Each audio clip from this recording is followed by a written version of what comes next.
नमस्कार, मैं हूं मनोज वर्मा और आप देख रहे हैं अटेंशन। और आज अटेंशन में चर्चा करेंगे दिग्गजों के दम की। मध्य प्रदेश में एक बार फिर दिग्गज दम दिखाते नजर आएंगे। बीजेपी के लिए प्रचार करने अमित शाह 3 दिन के दौरे पर एमपी आ रहे हैं। उनके दौरे के बाद राष्ट्रीय अध्यक्ष जेपी नड्डा, रक्षा मंत्री राजनाथ सिंह भी आएंगे। लेकिन कांग्रेस के दिग्गजों के दौरे का ब्लूप्रिंट अभी सामने नहीं आया है। ऐसे में सवाल यही कि क्यों कांग्रेस अपने दिग्गजों को प्रदेश की धरती पर उतारने में देर कर रही है, और आखिर बीजेपी के दिग्गजों का दौरा एमपी के चुनावी पर कितना असर डालेगा। आज चर्चा इन्हीं सवालों को लेकर करेंगे, लेकिन ये रिपोर्ट देखिए।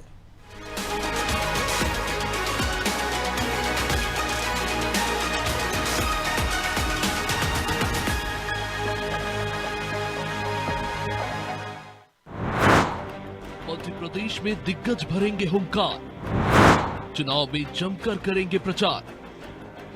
जी हां, मध्य प्रदेश विधानसभा चुनाव में बीजेपी के दिग्गज प्रचार करते नजर आएंगे। 28 अक्टूबर से इसकी शुरुआत गृह मंत्री अमित शाह इंदौर और उज्जैन से करने जा रहे हैं। वे उज्जैन में महाकाल मंदिर में दर्शन करने के बाद रोड शो करेंगे और बीजेपी के पक्ष में माहौल बनाते दिखेंगे। दरअसल उम्मीदवारों के नामांकन को लेकर बीजेपी ने विशेष नीति बनाई है। बीजेपी उम्मीदवारों के नामांकन को बड़े ही धूमधाम से भराया जाएगा। इसमें प्रदेश के कई दिग्गजों के नामांकन भरवाने के लिए दिल्ली से नेता आएंगे, जिसमें पार्टी अध्यक्ष जेपी नड्डा, रक्षा मंत्री राजनाथ सिंह समेत कई वरिष्ठ नेताओं का नाम शामिल है। वही दिग्गजों के दौरों को लेकर पार्टी के भीतर भी भारी उत्साह है। निश्चित रूप से जब वैश्विक नेता, देश की विश्व की सबसे बड़ी पार्टी के नेता और गृह मंत्री अमित भाई शाह जी का और अन्य नेताओं के दौरे हैं, कार्यकर्ताओं में उत्साह है, उमंग है, उत्साह का संचार होता है। और जब भी वरिष्ठ नेतृत्व आता है तो कार्यकर्ताओं को मार्गदर्शन मिलता है और उस मार्गदर्शन के माध्यम से हम और उत्साह के साथ और उमंग के साथ और निश्चित रूप से जनता के बीच में जाते हैं और जनता के साथ 24/7 365 दिन 5 साल हम लोग जनता के बीच में रहते हैं। पर जब नेतृत्व का मार्गदर्शन मिलता है तो निश्चित रूप से उत्साह और उमंग का संचार होता है। इधर बीजेपी के कार्यक्रम तो सेट है, लेकिन कांग्रेस की तरफ से मध्य प्रदेश में उसके स्टार प्रचारक अब आएंगे, इसकी तस्वीर साफ नहीं है। या यूं कहें कि कांग्रेस प्रदेश लेवल के ही नेताओं के सहारे प्रचार प्रसार में जुटी हुई है। हालांकि चुनाव की तारीखों के ऐलान से पहले प्रियंका गांधी कई बार मध्य प्रदेश आ चुकी हैं और कांग्रेस नेता भी दावा कर रहे हैं कि जल्द ही उसके नेता भी एमपी में रैलियां करते नजर आएंगे। हमारे तो बड़े नेता लगातार दौरे पर हैं और जिनको लेकर के भारतीय जनता पार्टी को बड़ी असहज स्थिति महसूस हो रही है। चाहे वो प्रियंका जी हों, चाहे खड़गे जी हों, चाहे राहुल जी हों, सभी लोग मध्य प्रदेश आ चुके हैं। मध्य प्रदेश की दिशा में, मध्य प्रदेश के भविष्य को लेकर के क्या दिशा तय की है उसको लेकर के अपना विजन प्रस्तुत करते हैं। लेकिन वो भारतीय जनता पार्टी जो अभी तक डिसाइड नहीं कर पाई है कि इनका मुख्यमंत्री पद का चेहरा कौन होगा। वो अमित शाह और नरेंद्र मोदी, जिनकी कथित जोड़ी पिछले चुनाव में भी आई थी और हरवा करके मध्य प्रदेश में भाजपा को गई थी, वो इस बार फिर आए, फिर स्वागत है। फिर इस बार मध्य प्रदेश में भारतीय जनता पार्टी की सरकार हारने जा रही है। आप अमित शाह को बुला लें, नरेंद्र मोदी को बुला लें, चाहे जो बाइडेन। बीजेपी ने तो अपने वरिष्ठ मंत्रियों और दिग्गजों को चुनावी मैदान में उतार दिया है, लेकिन कांग्रेस इस मामले में बीजेपी से थोड़ी पीछे दिख रही है, जिसका असर भी चुनाव में दिख सकता है। क्योंकि चुनाव में बड़े नेताओं की जनसभा और रैलियां काफी प्रभाव डालती हैं वोटर्स पर, और ये बात बीजेपी अच्छे से समझती है। यही वजह है कि चुनावी साल में प्रधानमंत्री मोदी के लगातार दौरे मध्य प्रदेश में होते रहे हैं। हालांकि अब कांग्रेस के दिग्गजों का एमपी आने का मुहूर्त कब तक निकलता है, ये देखना होगा। ब्यूरो रिपोर्ट, अनादि टीवी।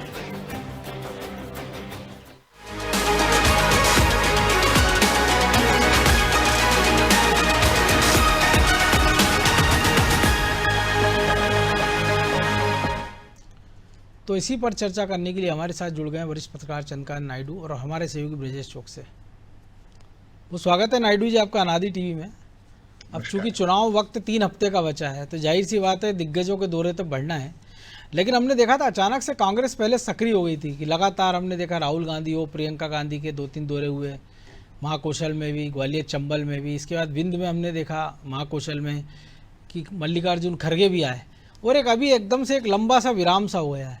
तो ऐसा तो नहीं कि क्योंकि उनके पास जो चुनिंदा नेतृत्व है कि राहुल गांधी, प्रियंका खड़गे या बाकी, कि चूंकि राजस्थान में भी चुनाव है, हालांकि राजस्थान में सबसे आखिर में चुनाव होना 25 नवंबर को वोटिंग है, और उसके पहले छत्तीसगढ़ में पहले चरण का चुनाव मध्य प्रदेश से पहले हो जाएगा। वहाँ की व्यस्तताएं, लेकिन ये संकट तो बीजेपी के साथ भी है। नहीं, देखिए, एक एक बात जो मुझे लगती है कांग्रेस के बारे में, जी। कांग्रेस ऐसा कुछ भी नहीं करी जो इससे पहले नहीं करती थी। कांग्रेस हमेशा, तो जैसे बीजेपी 24/7 इलेक्शन मोड में रहती है, वैसे कांग्रेस का कभी मैंने देखा नहीं। और 18 के चुनाव में भी यही स्थिति थी, कोई बहुत बड़े नेता बहुत बार नहीं आए भोपाल में या मध्य प्रदेश में। लेकिन नतीजे कुछ और थे। अब सवाल ये है कि कांग्रेस से ये अपेक्षा करना कि वो बिल्कुल वैसे ही सब कुछ करेगी जैसा बीजेपी करती है, बहुत गलत होगा। बिल्कुल। उसकी अपनी सीमाएं हैं, अपनी प्राथमिकताएं हैं, उस हिसाब से वो करती है। और जाहिर है, क्योंकि बीजेपी के पास में वाकई में ऐसी स्थिति है, मतलब ऐसे लीडरशिप भी है, ऐसे लोग भी हैं जो लगातार आते रहते हैं, और मतलब खुद प्राइम मिनिस्टर ही करीब करीब 10 या 11 बार आ चुके हैं मेरे ख्याल से। तो दोनों के चुनावी प्रचार को लेके अगर देखा जाए तो काफी विपरीत दिखाई देगा। लेकिन ये है कि ये सब चीजें कितने मायने रखती हैं अंततः चुनाव के नतीजों में या लोगों के सोच में, ये देखने वाली बात रहेगी। देखिए, बहुत सारी चीजें जो हैं वो शासन कैसे चलता है, प्रशासन कैसे चलता है, और उसको लेके कितनी एंटी इनकम्बेंसी है, ये भी तय करती हैं। उनका बार बार आ जाना ना आना ये मायने रखता है नहीं रखता, ये मुझे नहीं लगता। लेकिन हाँ, कांग्रेस से उम्मीद तो ये की जा सकती है अभी की, और भी उसको फुर्ती दिखानी चाहिए चुनाव में, क्योंकि वो एक चैलेंजर पार्टी है। बिल्कुल। और डिफेंस नहीं कर रही है, चैलेंज कर रही है। तो चैलेंजिंग के लिए जितना आक्रमण होना चाहिए, जितना आक्रामक उसको होना चाहिए, वो नजर नहीं आता। अब नतीजे अपनी जगह अलग होंगे, लेकिन ये जरूर है कि ये मायने रखती हैं बहुत बार कई चीजें, कि आपको दिखाई कितना देता है। मतलब कई मरतबा हम लोग कहते जरूर है कि झांकियां सजाने से बात बनती नहीं, लेकिन होता है कई लोगों के दिमाग में ये बात तब बैठती है जब वो सामने नेताओं को देखते हैं, उनकी बात सुनते हैं, उनके बारे में बात करने का मौका ढूंढते हैं। तो आज की तारीख में ये कहना जरूर लाजमी है कि कांग्रेस को इससे ज्यादा बेहतर प्रचार की जरूरत है। ब्रजेश जी, एक और बदली रणनीति हम देख रहे हैं कांग्रेस की, अगर हम बात करें पहले, कि अब जो है उनके कई सारे प्रवक्ता राष्ट्रीय स्तर के डेरा डाले हुए हैं, लेकिन वो जिस मुद्दे पर प्रेस कॉन्फ्रेंस करके घेरने का प्रयास कर रहे हैं, सरकार को घेर भी रहे हैं, लेकिन कमोबस उसी इशू पर वो प्रदेश के बाकी हिस्सों में उस पर चर्चा कर रहे हैं। कि जैसे बिजली पर आज भोपाल में चर्चा हुई है, तो 2 घंटे बाद उसी इशू को लेकर इंदौर में चर्चा कर रहे हैं, 1 घंटे बाद उसी को लेकर जबलपुर में चर्चा हो रही है, या उसी को लेकर ग्वालियर में चर्चा हो रही है। तो एक ये नई रणनीति के साथ वो दिख रहे हैं। दूसरा एक ये भी हो सकता था कि अगर आप 4 जगह अलग अलग प्रवक्ता अगर अलग अलग मुद्दों पर प्रेस कॉन्फ्रेंस करते, क्योंकि 25 दिन और कांग्रेस जो कह रही है कि 2000 घोटाले हैं मध्य प्रदेश में, इतने सारे गड़बड़ियाँ हैं, तो शायद ज़्यादा उसका इम्पैक्ट आता है। क्योंकि जब एक बार आपने जो चीज़ कर ली है, तो ऐसा लगता है कि वही रिपीटेशन बार बार हो रहा है। और बेहतर होता है उसकी जगह कि जो उनके दिग्गज बड़े नेता हैं वो भी एक एक की वहाँ मौजूदगी हो, भले वो प्रदेश के बाहर के हों, क्योंकि प्रवक्ता की अपनी एक लिमिटेशन है। देखिए मनोज जी, ये सब चीज़ें होती हैं माहौल बनाने के लिए। जो आप कह रहे हैं कि वो एक कोशिश होगी उनकी एक रणनीति के तहत, जैसे हमने देखा है कि बीजेपी कैसे काम करती है, तो कुछ ना कुछ वो नकल करते हैं एक तरह से बीजेपी की, चाहे संगठन को बेहतर करने के लिए, चाहे उनकी जो रणनीतियाँ रहती हैं उसके फॉलो करने की कोशिश करते हैं। बीजेपी को हमने देखा है कि यदि 5 साल हो गए हैं या 100 दिन हो गए हैं, तो उनके तमाम बड़े नेता सब जगह जाते हैं और एक सब्जेक्ट पर बात करते हैं। वो एक माहौल बनाने की कोशिश करते हैं, मतलब या तो उपलब्धियां गिनाते हैं। जो आपने कहा कि वो अलग अलग चीज़ की बात करें, तो मुझे नहीं लगता कि प्रवक्ताओं के कहने से कुछ माहौल बनेगा। देखो, माहौल बनाने के लिए जो बात अभी कह रहे थे नायडू जी भी, कि माहौल तब बनता है, देखिए आप जब बड़े नेता बोलते हैं एक माहौल बनता है। जब वो भाषण देकर जाते हैं उस पर 10 लोग चर्चा करते हैं, पान की दुकान पर चर्चा होने लगेगी, चाय की दुकान पर चर्चा, गांव में चौपालों पर चर्चा होने लगेगी। यदि राहुल गांधी कुछ बोल के गए हैं, यदि प्रधानमंत्री नरेंद्र मोदी कुछ बोल के गए हैं, यदि शिवराज सिंह चौहान कुछ बोल रहे हैं, कमलनाथ कुछ बोल रहे हैं, आप देखिए यदि प्रवक्ता वो एक प्रेस कॉन्फ्रेंस ले रहे हैं, तो सिर्फ आप मीडिया तक सीमित हो गए ना, आप सोशल मीडिया इसके बीच आपको जनता के बीच में जाकर वो मुद्दे उठाना पड़ेंगे। और एक साथ यदि ये मुद्दे उठाओगे आप, कमलनाथ ने जो कहा है वो तमाम जगह पे यदि उस पर बात होगी, तो आप एक साथ सब जगह वो सब सब्जेक्ट पहुंचा सकते हो, उस पर चर्चा करा सकते हो। ये कोशिश रही होगी, लेकिन आप बड़े शहरों में करा लोगे। बड़े शहरों में मुझे लगता है कि उतना असरकारक नहीं होता। एक तो शहरी क्षेत्रों में बीजेपी का वर्चस्व ज़्यादा है, वहाँ पर वो प्रभावी ज़्यादा है, तो जो आपका वोट बैंक है पहले उसको मुझे लगता है मजबूत करना चाहिए। और ये जो तमाम बड़े नेता हैं, यदि मान के चलिए बहुत सारे आपके पास से आपने ऐसे लोगों को नियुक्त कर रखा है, आपने अपनी सूची बना रखी है बाकायदा स्टार प्रचारकों की, तो क्यों नहीं मैदान में उतर जाते? यदि स्टार प्रचारक मैदान में उतरते हैं तो माहौल बनता है, यदि आपके नेता बड़े नेता आते हैं तो माहौल बनता है, और आपके कार्यकर्ता रिचार्ज होते हैं, कम से कम कार्यकर्ता वो बात को रिपीट करते हैं, तो इससे माहौल बनता है। वो माहौल मुझे लगता है कहीं अभी बन नहीं पाया है चुनाव में। आप देखिए चुनाव को अभी 20 समय है, 20 दिन है, 20 दिन में आपको मतदान हो जाएगा मध्य प्रदेश में, लेकिन राजनीतिक दल कहां उलझे हुए हैं? 48 घंटे पहले प्रचार थम जाएगा। कांग्रेस को जो देरी हो गई, एक तो वो देरी हो गई टिकट बांटने में, चलिए आपने टिकट बांट दी, अब वो जो घमासान मचा हुआ है, जो बदलाव हो रहे हैं, मुझे लगता है उसी में उलझी हुई है। दिग्विजय सिंह के बंगले पे आप देखिए गाड़ियों से भरकर आ जाते हैं, कमलनाथ के बंगले पे आ जाते हैं, कहाँ से विरोध हो रहा है क्या उसको साधने में लग गई है, जबकि चुनावी माहौल में उसको उतर जाना चाहिए। आज देखिए कमलनाथ ने कांग्रेस जिम्मेदार शायद, क्योंकि जो टिकट बदलने के लिए बाद में बाकी लोगों को लगा कि प्रेशर अगर बनाएंगे तो ये हो सकता है।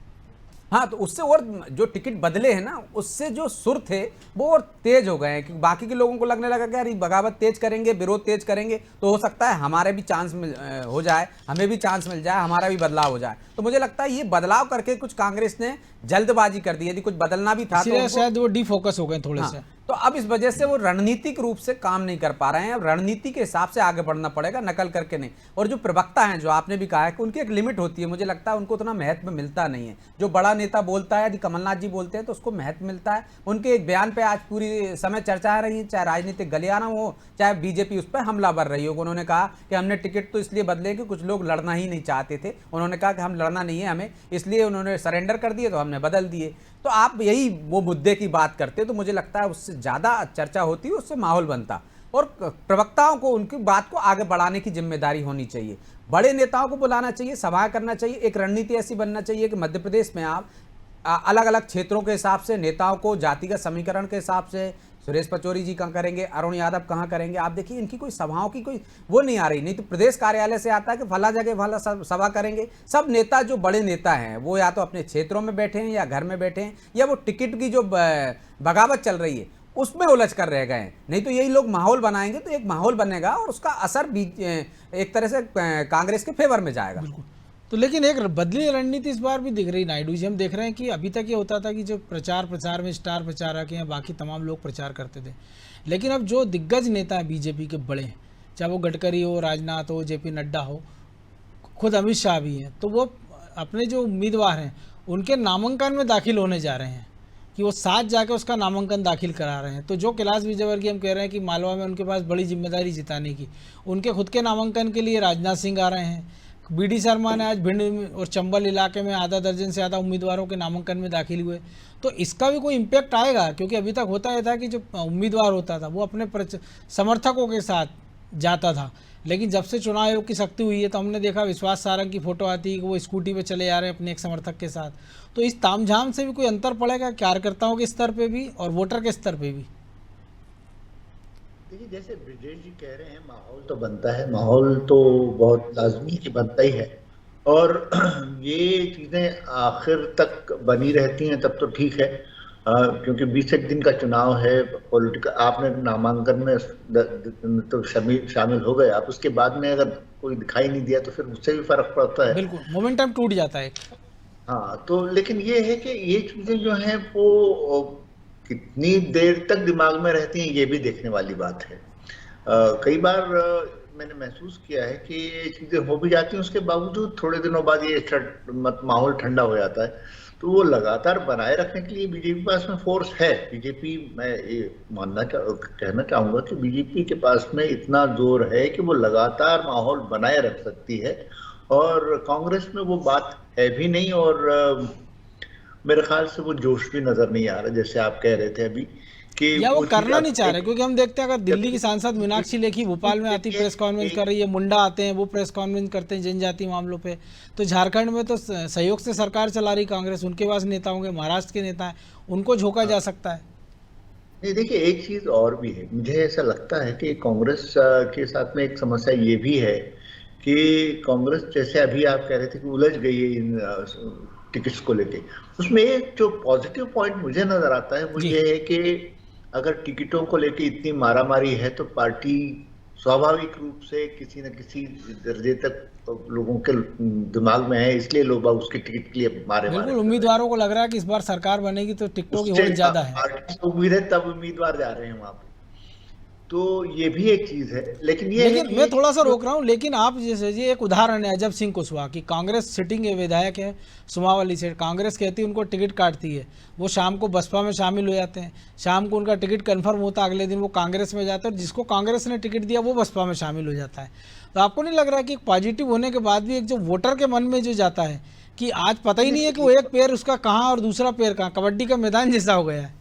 नहीं, देखिए, दो जगह जाने का जहां तक सवाल है, समाजवादी पार्टी में या बीएसपी में जाने का सवाल है, ये कितना मायने रखता है मुझे नहीं मालूम। देखिए पिछली बार समाजवादी पार्टी को 1.32% वोट मिला था और एक पार्टी का कैंडिडेट जीता था, बाकी 4-5 हार गए थे। इस बार वो लोग 18, 30, 31 सीटों की बात कर रहे थे और खामोश हो गए। और उनका जो एक एमएलए चुना गया था वो भी बीजेपी में चला गया, वो बीजेपी ने उसको टिकट भी दे दिया। हाँ, और अभी अच्छा मजे की बात है कि 0 प्रेजेंस के बाद में वो 18 सीटें मांग रहे थे।